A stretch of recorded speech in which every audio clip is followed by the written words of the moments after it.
台湾艾滋病学会甲台湾艾滋病护理学会是做伙来发起咖啡车巡回声援的行动，感谢这医护人员甲公卫机关是摒说咧推动友善的艾滋医疗环境，嘛希望用一杯咖啡的时间来推动艾滋的观念，卖有畸形的看法。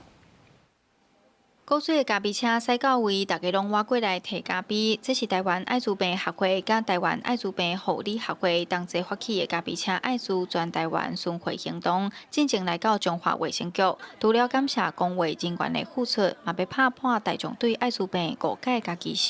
第一次参加这个活动啊，感觉还不错，然后可以了解一些相关的艾滋议题。因为一般民众听到艾滋其实都是比较恐惧，那我们借由这个活动传达这个概念，让一般的民众知道说，其实艾滋并不可怕，那就是更有动力去推动艾滋防治的业务。这样，公卫推广人员表示，即马艾滋病已经互人看做甲慢性病同款，只要食药控制，也无病毒，都无传染力。 活动主办单位指出，去年有针对全国医术人员进行艾滋认知调查，结果有超过8成的人无清楚这个概念，有2成的人面对艾滋患者采取过度的防护措施，这个误解可能对感染者造成二次伤害。中华卫生局嘛有透过免欠命的体检、健康讲座等活动，营造友善的艾滋防治环境。咱主要就是希望建立一个。